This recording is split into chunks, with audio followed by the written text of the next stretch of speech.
Hello, good evening, everyone. Welcome back to our Dharma group screening. It's good to see all of you again. And now I'm looking at the YouTube and see whether it's screened over. Yes, it's already screened over. So I see a few persons coming up to our class right now. And perhaps we wait for a while before we start.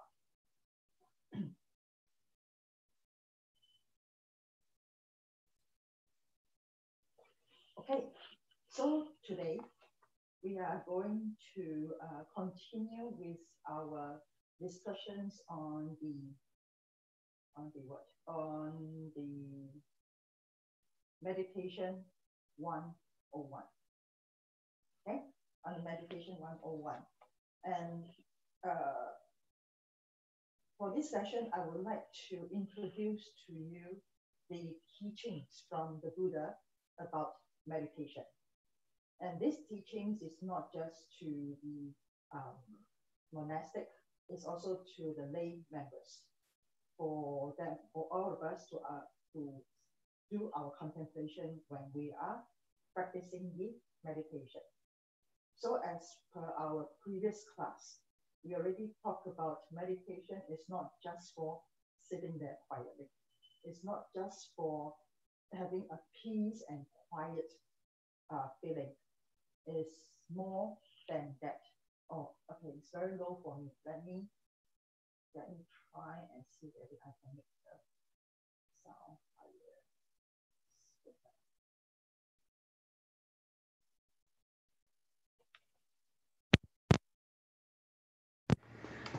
Okay, can you hear me now? Is it better? Yes. Okay, yes, much better. So, much better. So today's sessions, we are going to talk about the 4 contemplation. And this 4 contemplation is very important when we are practicing meditation. The reason is because when we do meditation, it's very important for us to know what is the reason for us to do meditation. And when we are doing meditation, what are the things we're supposed to prepare for or to be aware about. So this 4 contemplation taught by the Buddha is a very basic teachings in meditation, but it's also a quite difficult method because the difficulties comes from us, not from the skill that taught by the Buddha. So before we start our session, since we are having this meditation session, so we are going to have a 10 minutes meditation or mindfulness practice. Okay, so if you are in the room, try to adjust the way you are sitting. Try not to lie down on the bed. Try to sit still on the chair. Make yourself comfortable. And if your room is very bright, see whether you can dim it or change to a softer light. And then after that, we are going to start our meditation, whereby I will start a Kong sound. And also we will be ending by a Kong sound from my cell phone. Okay, so I'm going to change my lighting because this lighting is very bright.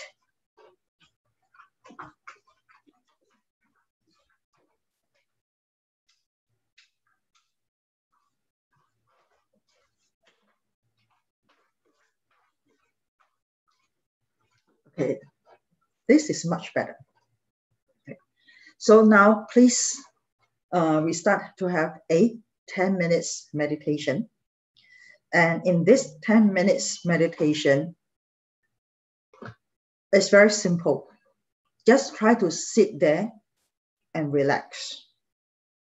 Try your best to stop or not to care about the thoughts coming out, which means that when anything comes up to your mind, you just talk to your mind and say that I'm doing meditation now, so don't disturb me. Just so simple. Just sit there and relax. Close your eyes and relax. And then anything comes out in here, in your mind, just tell your mind says that you are doing meditation. Don't disturb me. Very simple, right? Okay. So if you are wearing glasses, please take off your glasses. If you are wearing a watch or a chanting beads, so take it off as well. If your sitting chair are able to for you to have the sit on the half lotus or full lotus, that would be good. If you don't have, just put your legs down, and then after that, try to stretch your body a little bit. Try to make your body not so stiff, and then close your eyes. Just close your eyes. Take off your glasses. Normal breathing.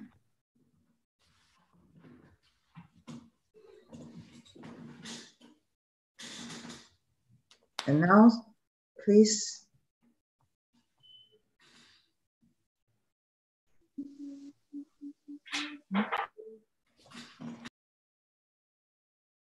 breathe in deeply and breathe out. Breathe in again and breathe out. Breathe in and breathe out. Just for 10 minutes. Just sit there and relax. Normal breathing, and try your best to talk to your mind. Let the mind know that you are doing meditation. Let the mind know that you do not want this mind to disturb you when you are doing meditation. So now we are going to start our meditation.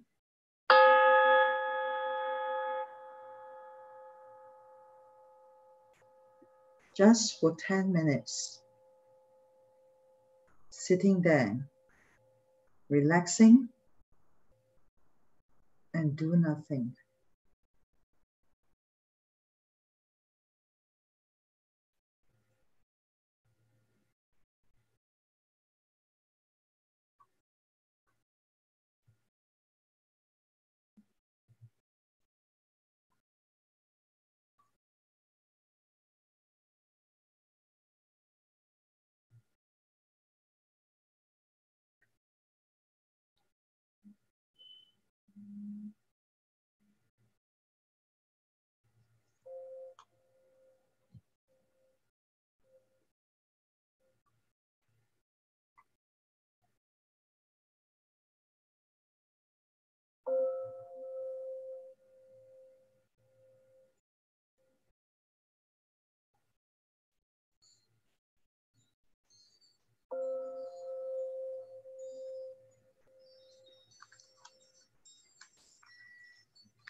Okay, please open your eyes. Rub your both hands. Massage your face, your ears, or neck, your shoulder, your arms, and try to relax your body.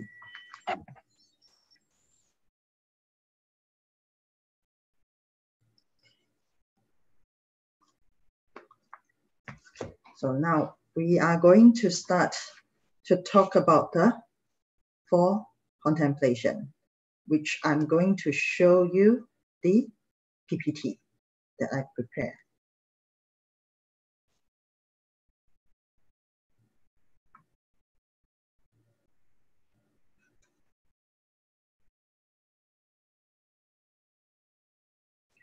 Okay. So during the Buddha's time, basically the Buddha's, his objective is to guide us to the path of liberation, to liberate from the challenge that we have in our daily life, to liberate out from the suffering that we have to experience in our entire life, and also to liberate out from the circle of birth and death. So that is the objective of the Buddha. So by how to liberate out is the key things. How do we liberate out ourselves from all this challenging situation? So the Buddha introduced to us about doing meditation. But this meditation is not just for sitting there. This meditation basically is a conversation with ourselves. A conversation with ourselves in exploring ourselves.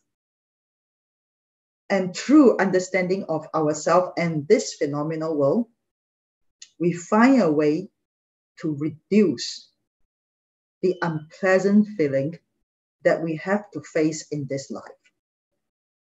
To try to make sense about the truth of this universe and ourselves. And that is the main objective of the Buddha in talking about liberation. So we know that we need to find ways to stop the suffering, right? But finding the ways, we need to have something to do in order to stop it or reduce it. And the Buddha guides us through meditating and look into ourselves. So today's session is about the 4 contemplations in meditation. So meditation is not about sitting quietly with your eyes closed. This is just one method for developing meditative concentration. What matters in meditation is being able to contemplate and focus the mind. So contemplation basically is the same meaning as mindfulness, but contemplation needs deeper mindfulness. Mindfulness in a way is that to be aware of what we are thinking. to be aware of it. But contemplation is deeper, whereby besides aware, we have to figure out what actually we are thinking. What caused us to have this thinking? Will this thinking help us to increase suffering or reduce suffering? So a lot of people thought that meditation is just for relaxation, to achieve quietness in our life. But that's not the ultimate objective of meditation. That's not. So two layers of focusing, or two levels of focusing. One is to be aware that my mind is thinking of this. Contemplation is not just aware, but get people to understand why we have this thinking, what causes us to have this thinking. And this thinking will make me get happier or unhappy.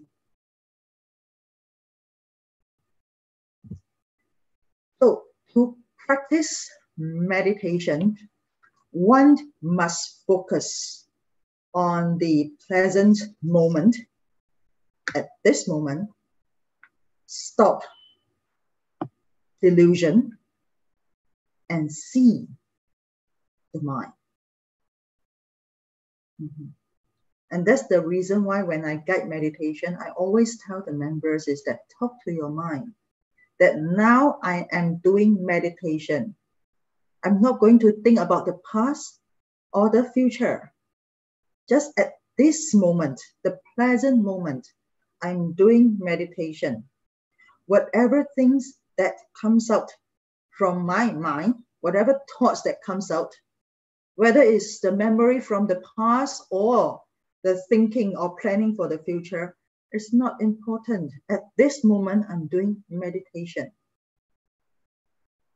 And stop the delusion, the delusion thinking. Stop it at this moment. You can think of it after the meditation. But when you think of it, ask yourself is that, am I daydreaming? Am I thinking something which is unwholesome? And am I thinking of something that does not bring benefit to myself and other people? When you ask about this, basically you are actually trying to see what is your mind functioning or thinking. This is very important in Buddhism. The reason is because if we are able to see our mind, to stop delusion, basically we are able to cease suffering, even when we are alive. It's just like the Buddha. When Prince Siddhartha enlightened under the Bodhi tree, he became the Buddha. He still continue as a human being. He still have to eat, have to sleep, drink. He will get sick. He will get old. He has his disciple attacking him. He has people trying to abuse him. He has to face with the challenge from the weather. So what we are facing, the Buddha actually faced it during his time. But what are the difference between us and the Buddha? Because the Buddha see his mind. The Buddha stopped the delusion. He stopped the suffering. So this in Buddhism is very, very important. So now he introduced to us about these 4 contemplation or called mindfulness in meditation. As I mentioned earlier, is that contemplation get deeper. Mindfulness is to be aware. So the 4 bases of mindfulness allow us to use our mindfulness so that we do not mistake impurity for purity, suffering for happiness, impermanence for permanence, and what has independent self for something that does. What has no independent self for something that does. So these four mindfulness are the mindfulness of the body, mindfulness of feeling, mindfulness of mind, and mindfulness of phenomenal world. So we have, from this meditation skill, we have to look deep into ourselves. But before we look deep into ourselves, we have to be able to be focused, which is called mindfulness, to be aware. So start from our body to our feeling, and then deep into our mind. And at the same time, we have to be mindfulness with the phenomenal world, means the external factors. External factors means that anything that around me, whether it's a thing or it's a beings. When I say being, means dog, cat, humans, or bees, or flies. So these are called the phenomenal, anything around us. So let's start with the mindfulness of body. One is mindfulness of the body and contemplate the impure aspect of the body. At the same time, one contemplate the compounded nature of the body, its impermanence, suffering, emptiness, and lack of selfhood. In this way, one counteract the delusions of seeing the impure as pure. So I'm going to give some elaboration. In meditation, we always start with the focus into our body. And focusing into our body, we look into the function of our body. So let me ask you something. When we drink water, the water is clean, but we drink it and we pass it out as urine. You consider the urine as clean or unclean? Also, we eat food. When we see a cheesecake, oh, it's so nice. We see something nice, oh, it's so tasteful. So we eat it. But when we pass it out, do you like it or you don't like it? Again, our saliva. I have this saliva here. Well, in the daytime, we don't feel anything, but when we sleep and the next day when we wake up, you will feel that your tongue have the bitter taste.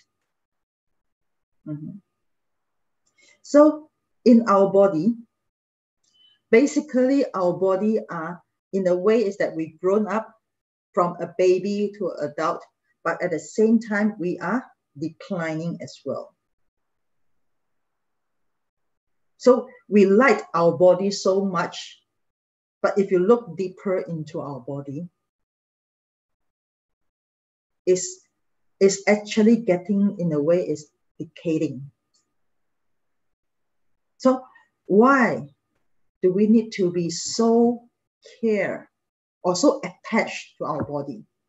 I should say that we should care for our body, but we shouldn't so attach to our body. And in here, at the same time, is that from this body is a combination of a lot of things. We have the flesh, we have the blood, we have the fluid, we have the germs inside, we have the cell inside. There are a lot of things in this physical body. But all these things in this physical body basically are impermanence. Our blood, in certain time, it will recycle, right? The cell in us, in this body, it also changes all the time. Some cells die and some cells appear, born out. Some people, the cell start to change and become cancer. And some people have cancer, and through treatment or through certain situation, the cancer gone. The cancer cell disappeared. So everything in here change all the time. And that's why it is impermanence. So the meaning of impermanence actually means changing.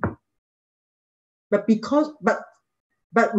do not like changing. We hope that we always be young, always be strong, healthy, always look handsome and pretty. But when we realize that we can't control it, we start to have suffering. But if we are able to accept the changes, then we will have this concept or understanding about the emptiness and lack of self-hold. Means that this self, this body, so-called we call it self, me, it changes all the time. So who controls this body? Me or not me? Who controls it? If you do meditation, you will realize that you can't even control your mind. So how can you control your body? You can't even let your mind listen to you. So how can you control your body? And most of the time, our minds are pretty weak. Because our minds are weak, our body will get weaker. But if our body gets weaker, our mind is strong, our mind will help the body to get better. But it won't get the body to forever stay there. Because the truth of this universe and us is changing all the time. It's impermanence. So when we contemplate on if let's say that we are doing meditation, and in this session, you want to practice about mindfulness of the body, you start to focusing on every part of your body. Every part of your body. From the physical flesh, okay? Look into your head. You will realize that when we were younger, this head is very soft. But when we get older and older, this head gets harder and harder. Contemplate on the fingernails. When we were young, a baby, these fingernails, very soft. But when we get older and older, the fingernails get harder and harder. When we contemplate on this, it's not to guide us to be depressed. It's to guide us to say that this is the truth. This is impermanence. So since this is the truth and impermanence, I know about it. I understand it. I accept it, and I start to let go on the attachment of this body. The key thing is to what? Let go of the attachment. So a lot of people misunderstood the teachings from the Buddha is that, when we talk about impermanence or suffering or emptiness, means that it's very pessimistic type of thinking, which is not true. This is to help us to see the truth of our life and how we live in this truth of our life. Okay, so the next one, mindfulness of feelings. One is mindfulness of feelings, and observe how pursuing happiness can have the opposite effect of producing the causes for suffering. One also contemplate feelings characteristic of suffering and emptiness. In this way, one counteracts the delusions of seeing suffering as happiness. Okay. One is mindfulness of feeling and observe how pursuing happiness can have the opposite effect of producing the cause for suffering. The key thing is that the key wording is producing the causes for suffering. So I give an example, feeling. We have this feeling to a person. We love this person. So this is a feeling. So when I love this person and this person loves me, so we have the feeling of happiness. The both of us have this feeling of happiness, which is a good thing. It's not a bad thing. But if both of us are too attached to each other, if one of the person change, and the other person so attached, the happiness will lead to more suffering. This is one thing. If these two persons love each other so much, having this happiness, but we know that the truth of human being is that sickness, old age, and death. So when one of the person passed away, the other person unable to transcend her mind of letting go, this will produce a very deep suffering feeling. So happiness is not a bad thing. Love is not a bad thing. Having joy is not a bad thing. The key thing is that we are too attached to it. And how do we overcome this attachment? How do we overcome this attachment? Is to contemplate the feeling characteristic of suffering and emptiness. Emptiness means impermanence.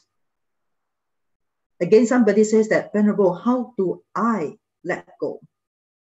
I always say that if you want to learn how to let go, the first thing is that you have to tell yourself is that I want to try not to attach. And how do you try not to attach?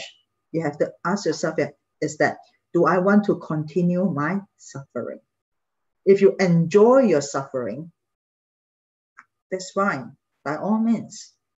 But if you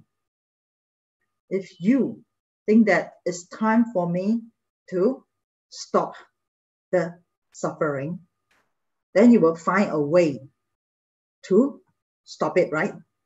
You have to find a way to help yourself to release out from suffering.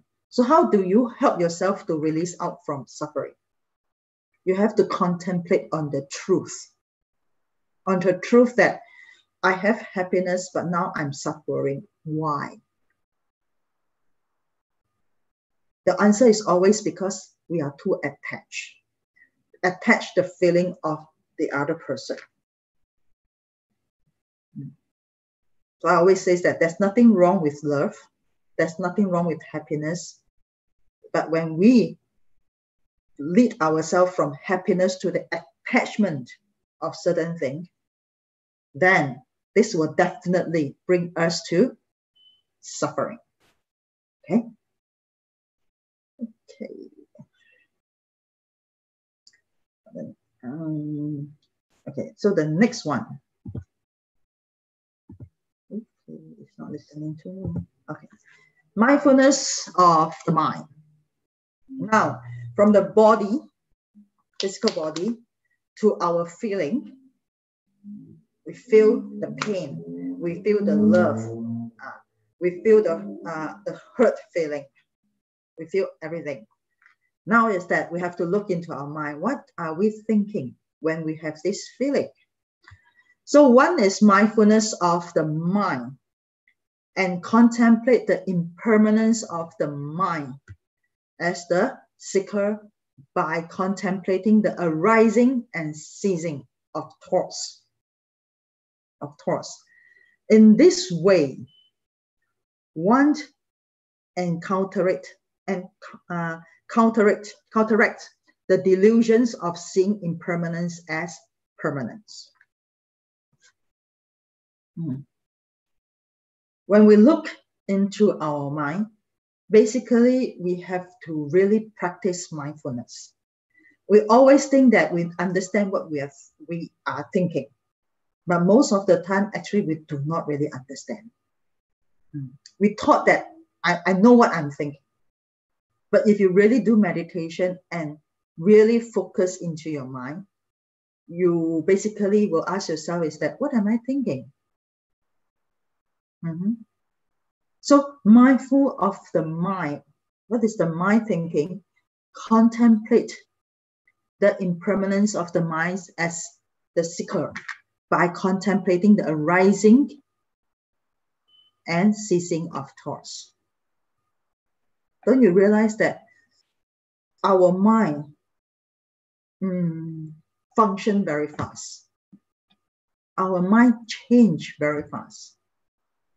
And this moment we are thinking of something, and that moment we change to another thing. We change to another thing.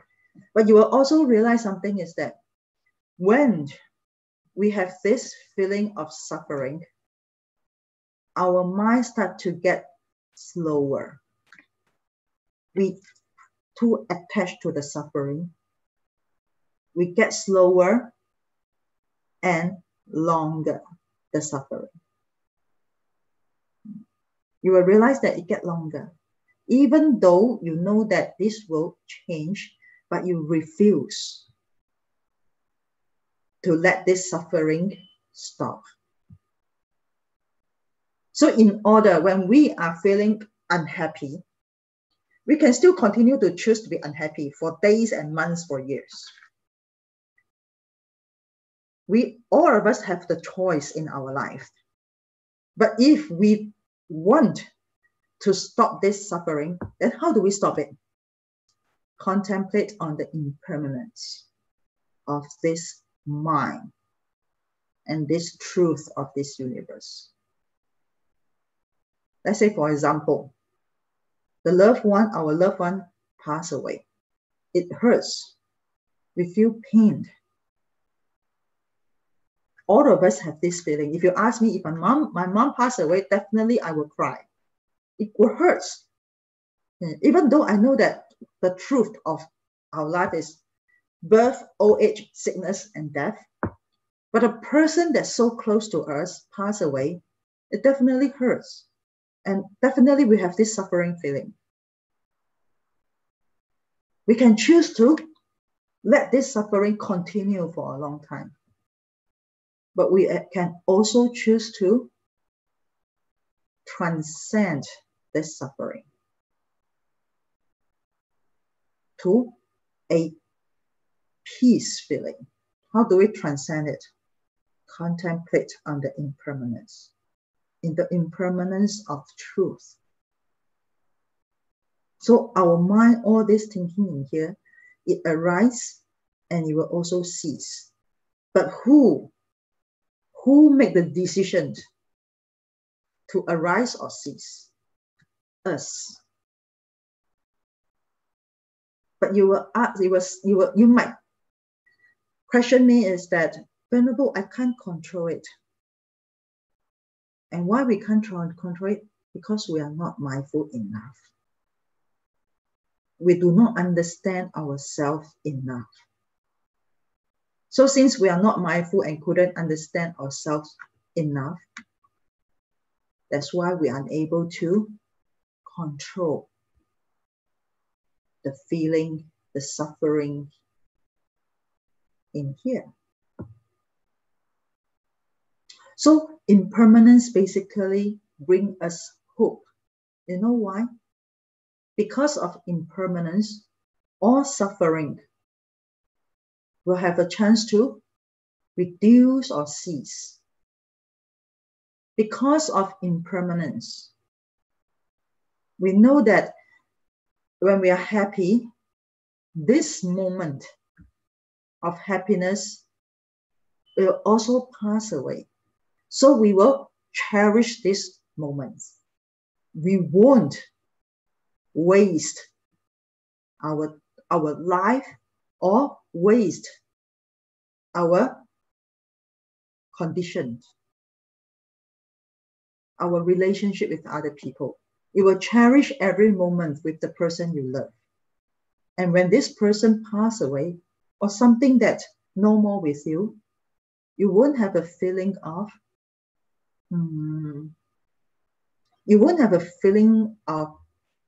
getting sad that you did not cherish it when this person is here or this thing is here. Our life will be more meaningful if we understand about impermanence. But how do we understand about impermanence? Be mindful of your mind. Be mindful of your mind, what your mind is thinking. So when we're doing contemplating or doing meditation, we have to train ourselves to be mindful and contemplate deeply into our body. And when we face with the challenge that comes up from our body, you will realize that you can let go of the suffering feeling very fast. When you understand about the impermanence of the feeling, you understand it, you will cherish whatever you have with you right now. You won't feel sorry if that thing or that person say goodbye to you. For the last one is mindful of phenomenal and contemplate how all phenomenal arise due to causes and condition and have no self-nature. In this way, one counteracts the delusion of seeing what has no self as having self.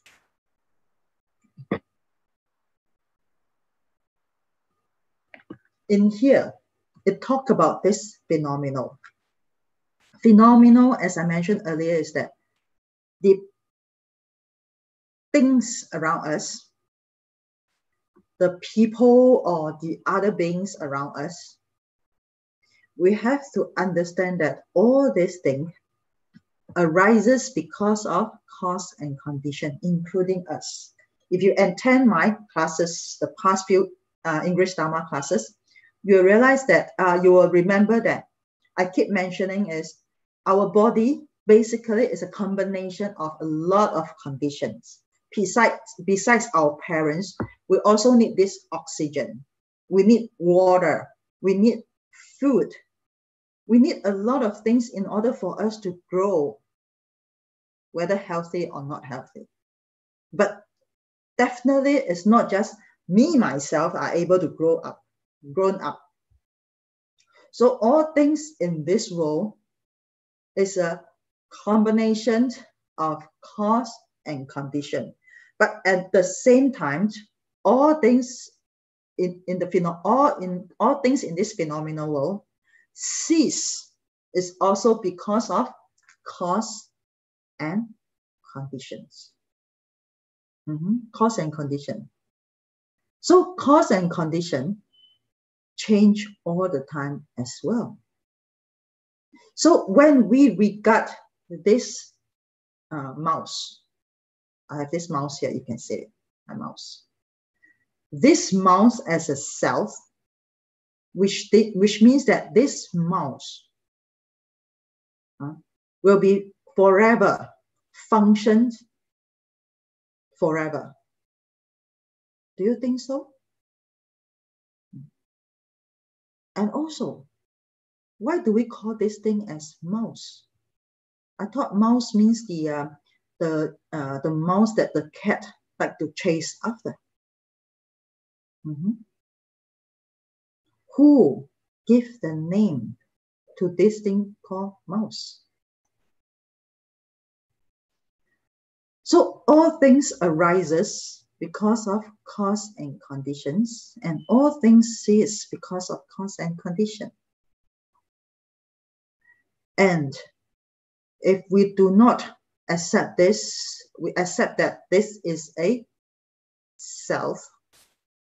When this mouse not functioning, definitely I will have a suffering feeling, because we do not want this thing to leave me. The same thing as the persons that we love. We want these persons to be forever with me. Forever, forever, forever. But the truth is that all of us arises also due to cause and condition. And one day, when we pass away, or anybody pass away, is also due to cause and condition. It's impermanence. So if we understand about this, when times come, you know that this thing, whether it's a human or animals or a thing, is a combination. First, you feel sad, but this sadness will reduce. This sadness feeling will reduce. When you reduce, basically means that you start to letting go. You start to letting go.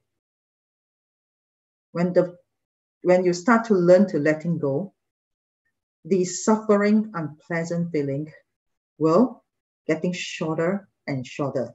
Doesn't mean that you don't love this person anymore. You still love this person, but you know that the truth of this world, the truth of me, the truth of this person. So the love feeling will still be in the heart, but it won't bring up the suffering feeling. So I always say that the teachings from the Buddha is a very practical, very optimistic teachings. He let us understand the situation. He let us understand the situation. But whether to accept this situation and change this situation or transcend this situation, it depends on us. And that's why in Buddhism, the Buddha says that we are the master of ourselves. We can't be the master of the other person, but we are the master of ourselves. My body can get sick, but my mind, I can choose not to get sick. My body will get old, and I know that I'm going to the direction of death, but my mind won't have fear, because that we know that this is something that will happen. And in my whole life, I did not do anything bad. So I won't go to the hell. Either I will be going to the heaven, or to be reborn as a human, or to become a Bodhisattva. You are very clear with where you are going. And why you have this clear feeling? Because you are mindful. And you really contemplate deep into it. Okay? So I finish. I still have a few slides.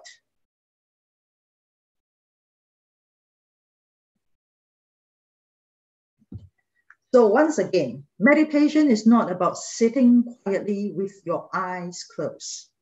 This is just one method for developing meditative concentration, which is what I'm showing to all of you all the time. What matters is in meditation is being able to contemplate and focus the mind, and through this contemplate and focus to our mind, we are able to make a choice of how we want to live our life in this reality of the world, or our life. So last but not least, any questions? If no questions, then we are going to say goodbye. If there's questions, please raise it up. And I'm now looking at I'm going to look at the YouTube.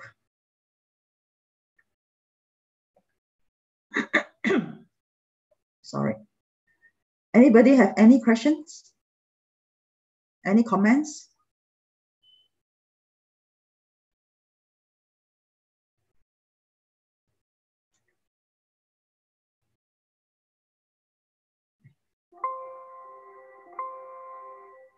It takes courage to master your own mind. Yes.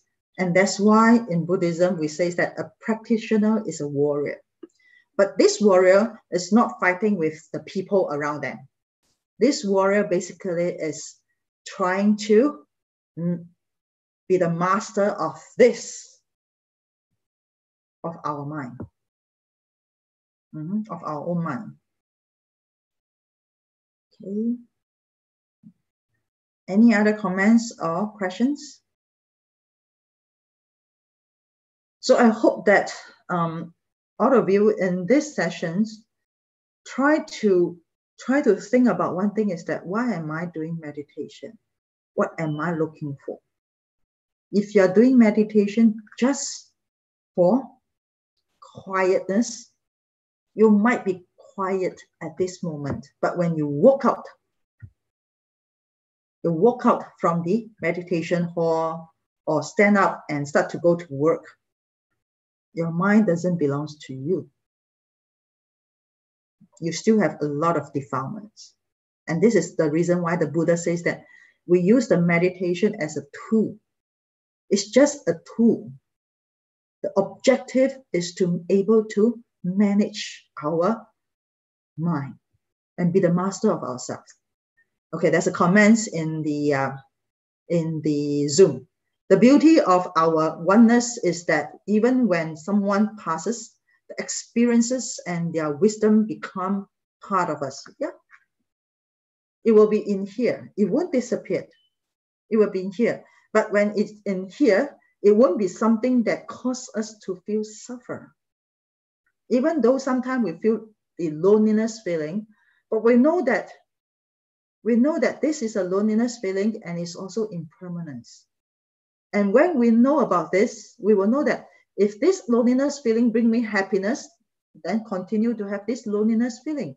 But if this loneliness brings me unpleasant feeling, then we have to convince ourselves to let go. And how to let go? Contemplate on the impermanence, cause and conditions. This is the what do you say? The key in meditation that help us to face with the challenge that we are facing and to confront it. Okay, any more questions, any more comments? If no questions, no comments, then I'm going to announce something, is that this is the last meditation class for September, because in October, I'm going to start the course or the 8th class of Diamond Sutra. So I hope to have a break for me to prepare the teachings of the Diamond Sutra, because in this teaching, I'm going to introduce from the basic to the in-depth of the teachings in the Diamond Sutra. That's the reason why I organize 8 classes. And in these 8 classes, it's not open to, when I say not open to public, means that people that attend this class must register.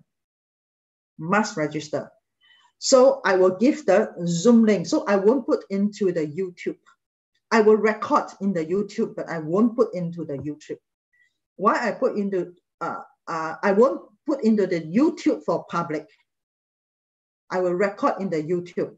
Why do I record in the YouTube? Because some of the members already told me that they need to work or they are having something for that particular day. So if they tell me the reason, I will give the link to that person for the persons to watch it. But this person after that has to attend the class. because I hope that all the members that hope to or interested to attend this class are its serious member. I do not want people come in for one session, then say goodbye for the second session and come back on the fourth session, which this person are unable to follow what we are talking about. And I'm not going to slow down my teachings just because of a person that come in and go out, come in and go out. I want this Diamond Sutra to really benefit for those people that really want to learn the teachings of the Diamond Sutra from the Buddha. Okay, so I have some questions here. Let me see from YouTube before we say goodbye to each other. Okay. Good evening, Venerable. So you are saying it is still normal to experience feeling like sadness, fear, or happiness, but if you attach yourself to them, it will cause suffering. Let me tell you something is that we definitely will feel sadness, fear, or happiness because we are human beings. All of us are human beings. All these feelings are part of our life. Sadness, love, fear, anxiety, happiness, joy, all these feelings are part of our life. So there's nothing wrong with all this. These problems comes from is because we're too attached to it. That's why it causes us to lengthen a longer time in suffering. And sometimes even get worse is that we stuck ourselves there and become depression. And some people even unable to normal live in their life. So attachment is a very scary thing. The more we attach, the more we get deeper and deeper to darkness. And how do we release out from the darkness? We need to do meditation by the guidance from a persons that teach meditation. But when I say person that teach meditation, is a person that is really a practitioner. It's not a person that in some places that let's do meditation and then just quiet, but not guiding a person to reduce suffering. Okay. So somebody asked is that how will we be able to register for Diamond Sutra class? Do you receive the email from our temple, from Boston Temple? Dennis, do you ever receive the email from our Boston Temple? If you do not, can you type your email in the YouTube and I will send the registration link to you if you are interested to attend the Diamond Sutra class. But it's 8 classes, 8. Okay, so if you are interested, you can type in here or you can email your email to boston@ipps.org. Okay, so thank you very much for today's class. Oh, I see Daniel's. Okay, Dennis, I will email to you. So we will stop our class for tonight. And for those members that are interested to attend the Diamond Sutra class, I will see you on October 3rd. Okay, thank you very much and see you next time. Good night. Let me talk for.